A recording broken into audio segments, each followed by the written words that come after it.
Chaque jour, nous mettons en lumière tous ces braves hommes et braves femmes qui exercent dans des activités génératrices de revenus. Aujourd'hui, nous sommes dans le quartier Boston à Samo et nous sommes à la rencontre d'une jeune dame qui est dans la restauration avec qui nous partagerons son quotidien dans son domaine professionnel. Vous suivez votre émission Métier et Passion. Je suis Florentine Wessou. Bienvenue, c'est parti.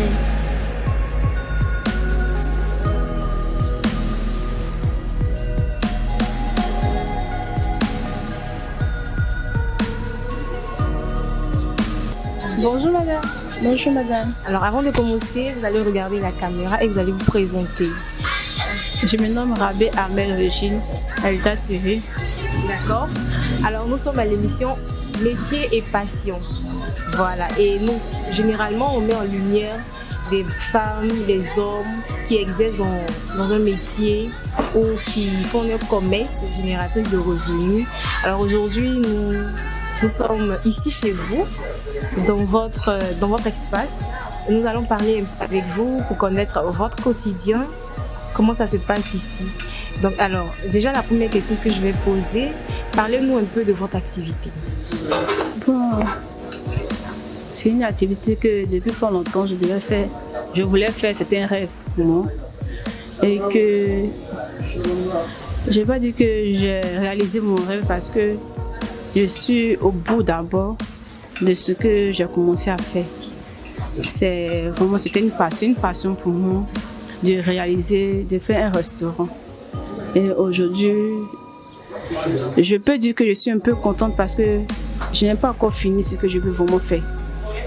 Maintenant, j'ai entendu dans votre dit que c'est votre passion. Alors, qu'est-ce qui vous a poussé à aimer ce métier? Qu'est-ce qui vous a poussé à entreprendre un tel métier en fait, à être dans cette activité-là? Bon, c'est ma mère.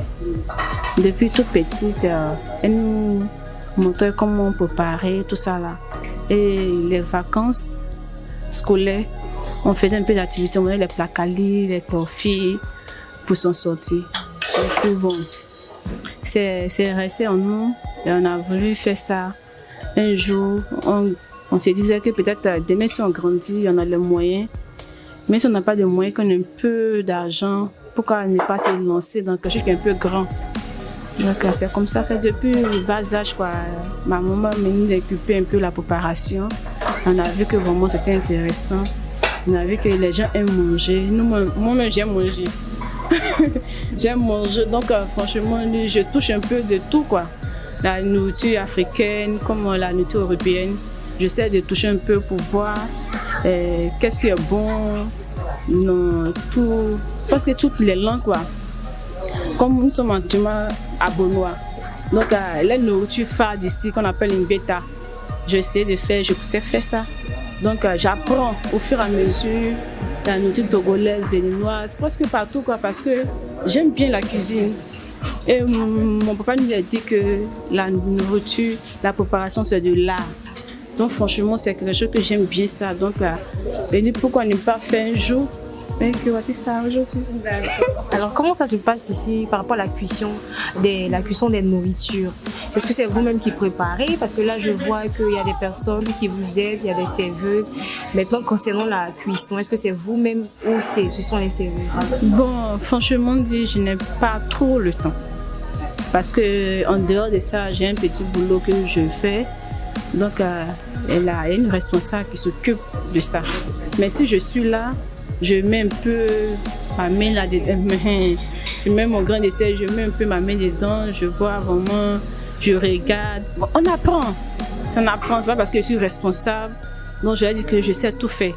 Au moins j'apprends aussi auprès de ces personnes-là qui préparent avec moi, qui m'aident dans cette tâche-là pour que la population puisse bien manger.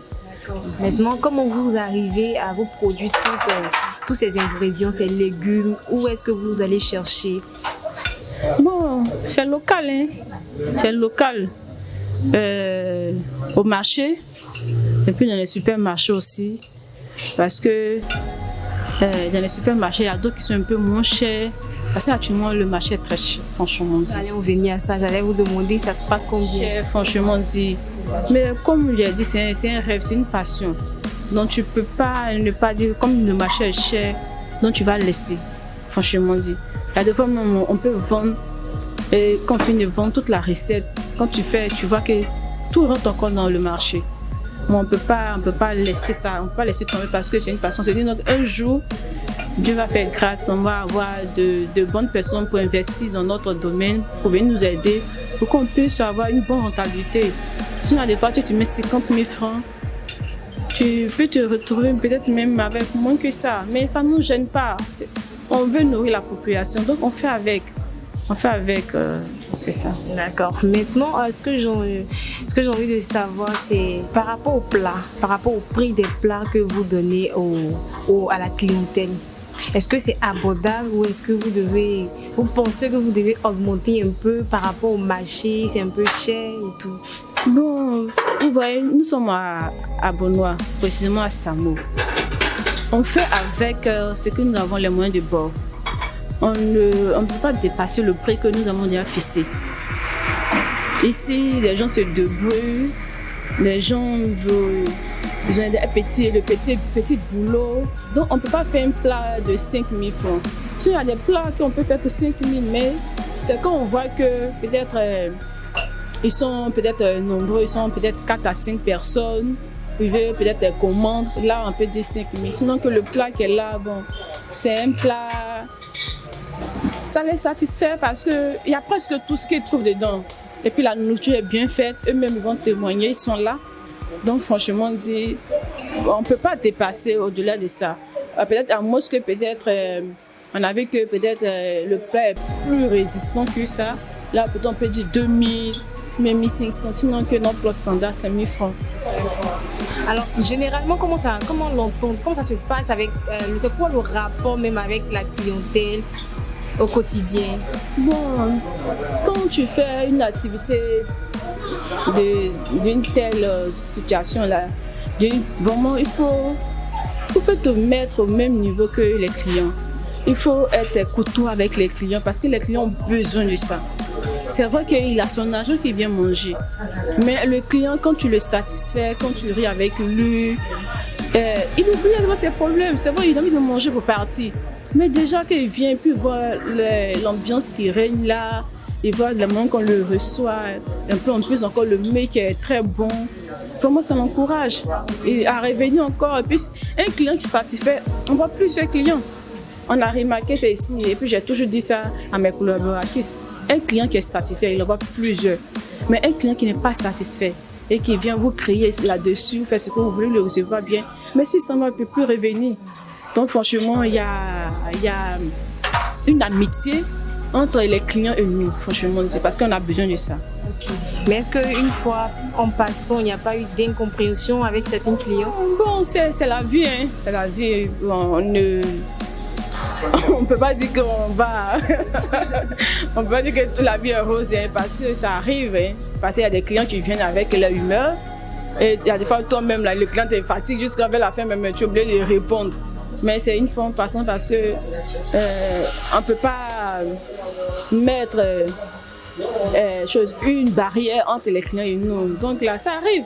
Les clients, vraiment, ils font ce qu'ils peuvent. Mais nous aussi, on fait de notre mieux pour que ça puisse aller entre les clients et choses comme nous qui préparons. Donc là, nous, on a oublié de faire avec pour que l'échange puisse bien se passer, quoi.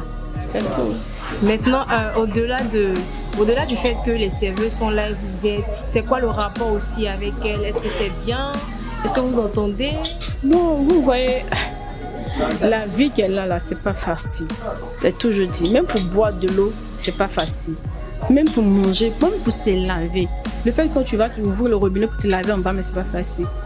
Donc, on essaye. Parce qu'on essaye d'envoyer nous tous notre éducation pour que tout puisse aller de l'avant. Parce que chacun quitte à la maison avec son humeur, son éducation. Donc on essaye au moins de mettre tout ça ensemble pour que nous tous habitons ensemble, pour qu'on puisse aller de l'avant pour la bonne avancée du restaurant. de l'entreprise. Alors, dans toute chose, on dit qu'il y a ce qui est bon et ce qui est mauvais.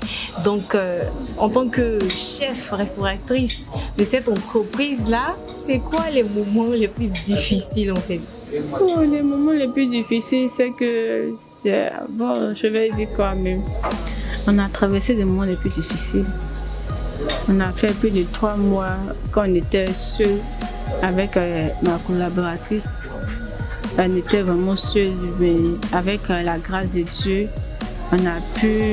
Dieu a pu nous envoyer des filles pour nous aider. Et puis ce qui est encore difficile, c'est que ce sont nos moyens qu'on peut pour le faire. On n'a pas de soutien. Ce sont nos moyens qu'on peut pour le faire. Donc ça fait que, comme je le disais au début, quand tu prends 50 000 francs, 30 000 francs pour mettre dans la nourriture, et puis à des fois tu te retrouves même pas avec un bénéfice, c'est un peu difficile. Tu es obligé encore d'aller plonger encore dans tes fonds là-bas pour venir faire avec. Bon, comme je disais que c'est comme la passion, donc on fait avec quoi. Des fois on est assis et puis on dit bon, est-ce qu'on peut continuer?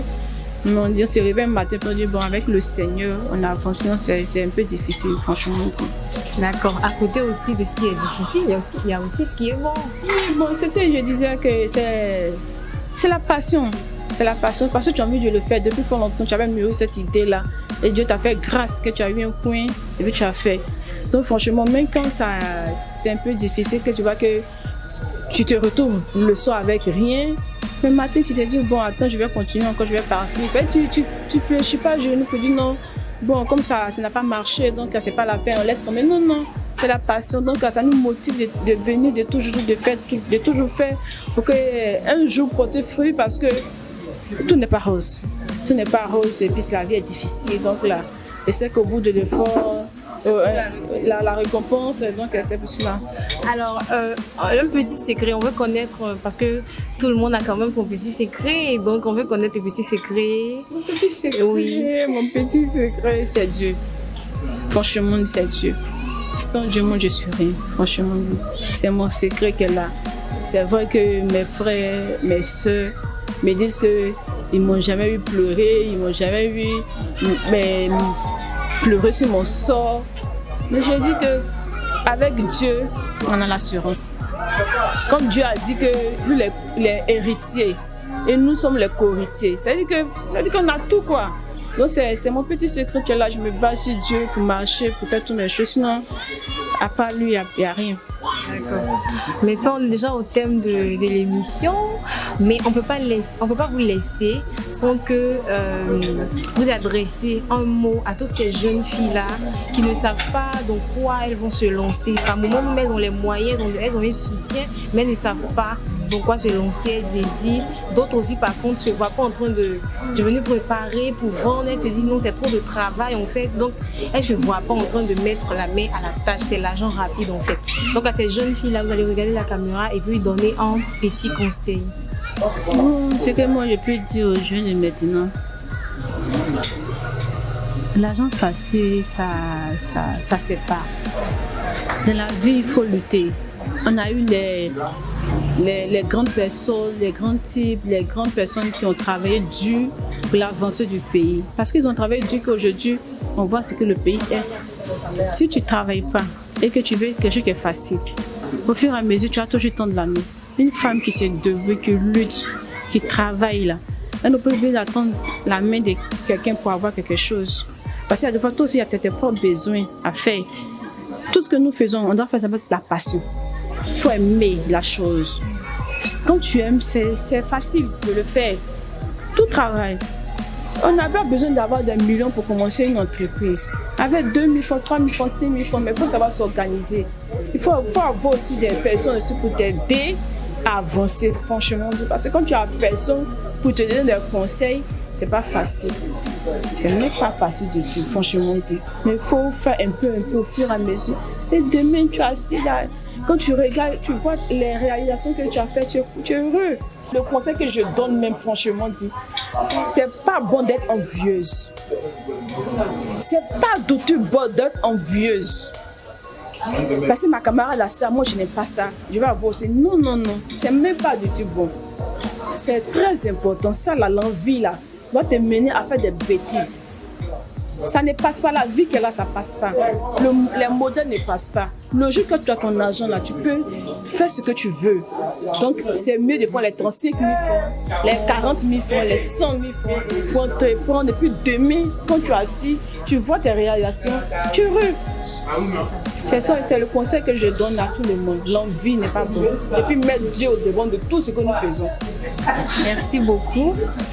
Eh bien, vous avez compris, on n'a pas besoin d'avoir des millions pour entreprendre.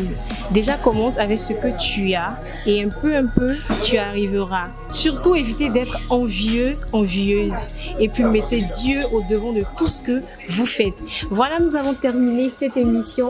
Nous avons aimé partager ce moment avec vous. On espère que vous aussi, vous avez aimé. On se retrouve très bientôt. Qui sait, ça peut être vous. Bye bye.